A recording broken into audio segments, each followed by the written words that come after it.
Greetings everyone, I am RSV. New skills for all classes have been announced coming into Kvaris. Let's go through them all and rate how strong they are, and talk a bit about them and what they do. I'll be going through every class in this video, and this is the information we currently have on the skills coming in Kvaris. And there still could be more, as the patch has not dropped yet. But before we get onto skills, let's talk a bit about the new weapons coming in Kvaris. In the update on the Pso2 website, we can see weapons for these series, and there are 3 different styles from what I can tell. However, the website only suggests that there are the Sexual and Evil Equip series, when in the headline they called one of the series that are listed here the Rock series. Now this creates the question, is there 3 series including the Rock series, or is the Rock series instead Sexual? Well, I believe the first 3 weapon series are Sexual. They look very different from Evil Eclipse, and I do not see why they'd be away from the series that we were told was the Rock series. It is kind of hard to tell, however, so my guess ultimately is that this series is the Sexual series, Evil Eclipse is this series, and that the Rock series is the final series in this lineup. So that is my analysis of this, and they have simply forgotten about the Rock series in this announcement. But starting with Hunter, we'll go through the skills in order. Hunter Physique Short Cycle reduces the effect duration of Hunter Physiques, but shortens its cooldown. This allows it to have higher uptime or just be used more often, so that way you can survive more hits at more opportune times, and is usable by all classes. Sword Art's Overcharge. Charging a photon art for a set time increases its potency. Partisan Attack Extra allows you to string up to 4 normal attacks. While it's hard to say how useful this is, this causes Partisan's combo to be more effective with another art skip than same art skip if this 4th attack is worth using, and will encourage Partisan users to use 2 different PAs in a chain. Wired Anchor Strike Back. After learning Wired Anchor Perfect Fury, when you successfully neutralize an attack using weapon action, Hunter Art's Avenger is applied to the next photon art you use. This simply means that you can trigger the 150% potency on your attacks without taking damage. I believe the new skills coming to Hunter adds a good amount of utility and increases his output across all weapons. How good this is though is up to the hunters to decide, not me. On to Fighter. Overload Short Cycle. Reduces the effect duration of Overload, increases the damage you take, but shortens its cooldown time. I personally don't know why that they're both reducing the effect duration and increasing the damage you take to have this benefit, but shortening the cooldown time of Overload could very much increase both Fighter's survivability, and on top of this, increase its uptime while in Overload, specifically uptime on weak spots while in Overload. Saber Attack Extra allows you to string up to 4 normal attacks. Now this is definitely the same as the Partisan version of this skill, simply it causes Fighter to want to use another skip arts attack Fighter over same art skip attack Fighter, as you'll be skipping to the 4th step rather than the 3rd. However, depending on the potency of that 4th attack, in both cases it may still be prudent to go for same art skip attack, because that way you get the 3rd and 4th step of your basic attack rotation rather than just the 4th step, which could encourage both classes to only use 1 PA. Dagger Hit Count Up PP Gain. Recovers PP each time you hit a certain number of times with a Photon Art or Photon Blast. This increases the sustain of the daggers. Knuckle Arts Combo Bonus. Further improves the decreased PP consumption rate of Knuckle Arts Combo PP save when you unleash the first half of a Photon Art. This skill seems to encourage that you use the entire Knuckles PA, so I don't really know how powerful this is. I do not know enough about Knuckles to say how good this is. And ultimately,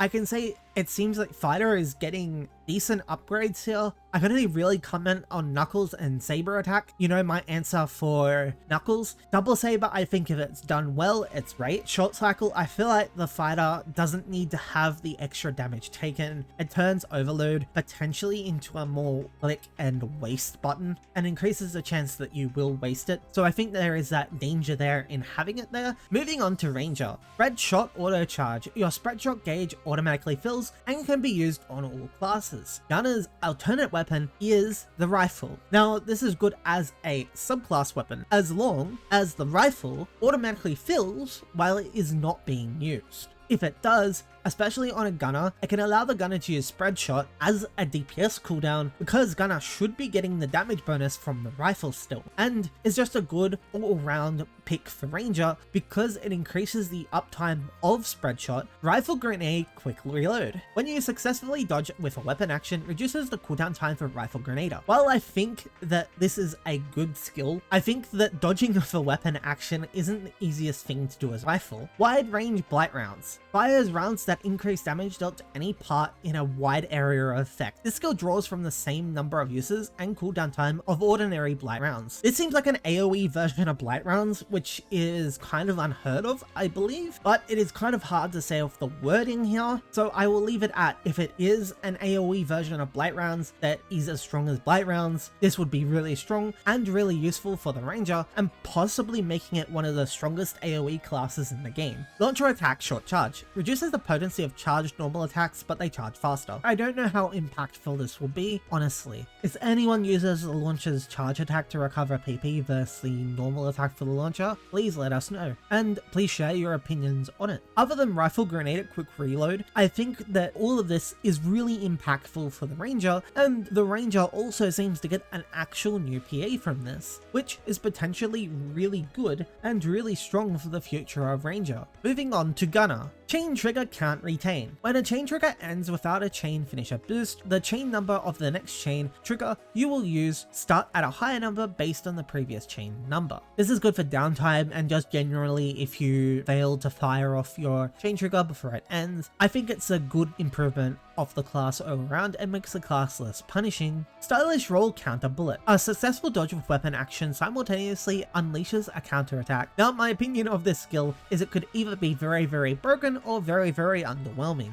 Why can it be very broken? Because of how often the gunner can stylish counter, and it doesn't seem like it takes the place of the gunner's auto attacks. It encourages a class that benefits from being incredibly aggressive. It doubles down on gunner's aggressive nature and really improves the class, I think, by giving it a proper counter. TMG, alternate arts PP preservation. Decreases your PP consumption when you chain different photon arts together. This is a great addition, especially if it counts the stylish roll attack as a different PA, because this means you can bullet rave, stylish roll attack, bullet rave, rather than just spam bullet rave. Being as if and bow are my main classes and the ones I have the most experience with, I think that it really depends on the numbers in this case. If the numbers are decent and good, well, stylish roll is probably going to be good regardless, as it's a DPS increase that is virtually free, but it really depends on the numbers and if the PP consumption is high enough to actually encourage us to use different PAs or not, because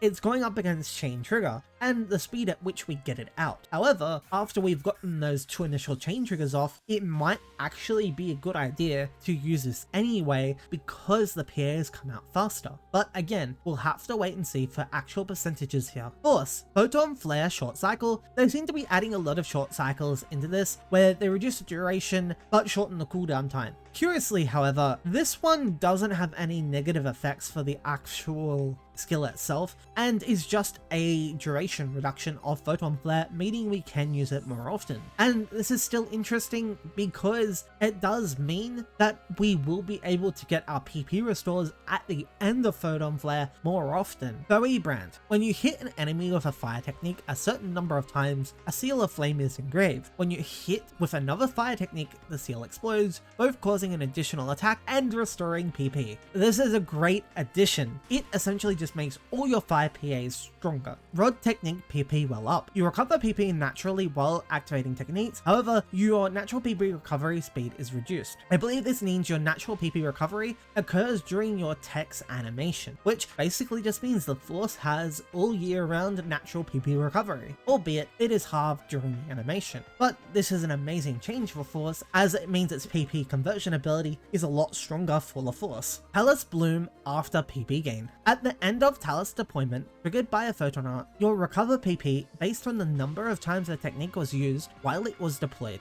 I believe this means that at the end of your Talus photon arts, so when you use the ability to use your AoE, use your tri-attack, or use your single bolt of whatever elemental PA you were spamming, you gain a PP based on the number of times the technique was used, which just adds a whole lot of consistency to Talus, which is pretty amazing. Tricky Capacity Gauge Amplifier. While your Talus is deployed due to a photon art, the level of your Tricky Capacity Gauge increases when you attack an enemy's elemental weak point with a technique. This simply gives you greater access to Tricky Capacitor, increasing its uptime. My overall thoughts on Force is all these changes are huge for the Force. Way more consistency and fire techniques are actually usable now. As for the Talus, I think these two additions are also great, especially considering they are universal and they do affect the Techter as well, because the Techter also gains both of these skills word for word. Moving on for Techter, who also gets a new Firebrand, as well as 2 additional skills for it.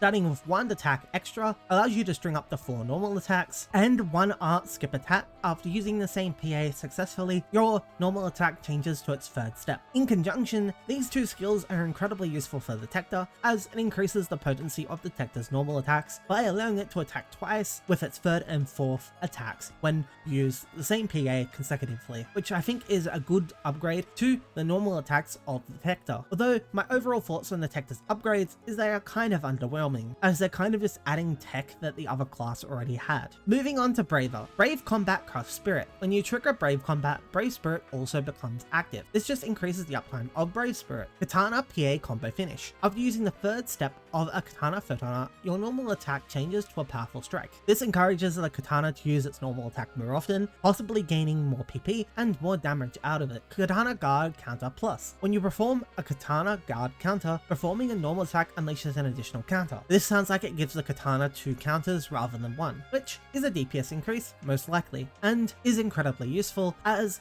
if it does recover PP, again, it increases the Katana's overall uptime as well as giving it more damage, because a powerful strike or an additional counter is more damage than just normal attacking. Bow Alternate Art PP Preservation. Decreases your PP consumption when you chain different photon arts together. This sounds like that Bow has even more potential to save PP by chaining its photons together further by using different PA. However, Bow doesn't really have the PAs it needs to actually pull this off, and it's difficult to know what chain different photon arts together necessarily means. If you can use different stages of Flex Arrow to trigger this, it is hard to say how useful this will be, all things considered. Slow Landing Photon Bow. Slows full speed while performing a normal attack or charging a photon art.